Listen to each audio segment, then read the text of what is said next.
कुंदुली मामलें बड़ खुलासा ओटीवी हाथ में लगी चांचल्यकर तथ्य। कुंदुली पीड़िता अंतवस्त्र जांच मिलता 2 जनकर सीमेंट नमूना। राज्य फोरेंसिक लैबोरेटरी केमिकल जांच रिपोर्ट यह स्पष्ट होती। तेज क्राइम ब्रांच एनएचआरसी रे दाखल करथिबा रिपोर्ट रे पीड़िता वस्त्र में कौन बाह्य वस्तु मिल न दर्शाइथिला, जहाँकि क्राइम ब्रांच रिपोर्ट रो सत्यता उपरे प्रश्न चिन्ह लगाई। थाना पटांगी केस नंबर 102 तारीख 10 अक्टोबर 2017 धारा IPC 376 D by 377 POCSO act. भलो करी देखंतु ए दुईटी रिपोर्ट को। गोटे क्राइम ब्रांच एनएचआरसी रे दाखल करथिबा रिपोर्ट, अन्यटी स्टेट फोरेंसिक लैबोरेटरी रो। ए दुई रिपोर्ट प्रमाणित करूछंती मामला गोटे आ केस नंबर रे स्पष्ट हेउची जे मामला कुंदुली पीड़िता पिंधिथिबा अंतवस्त्र को भुवनेश्वर रसूलगढ़ स्थित राज्य फोरेंसिक लैबोरेटरी को पठा जाइथिबा एथिरे स्पष्ट भावे उल्लेख रखिछि। आ ये होछि फोरेंसिक लैबोरेटरी रो रिपोर्ट। एथिरे स्पष्ट भावे दर्शा जाइछि पीड़ितांक अंतवस्त्र रे 2 जनक सीमेंट नमूना मिलिथिला।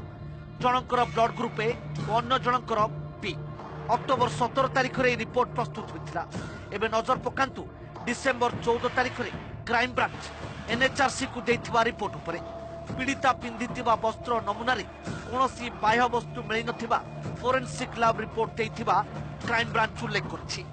महिलाटीर अंतवस्त्र 2 जन पुरुष लोकंकर सीमेन रही एवं से 2 जन भिन्न भिन्न लोक 2टा ग्रुप रो अर्थ अति कम रे 2 जन ताकू सेक्सुअली असल्ट करिसंती बोले आधरु उपनीत होछि।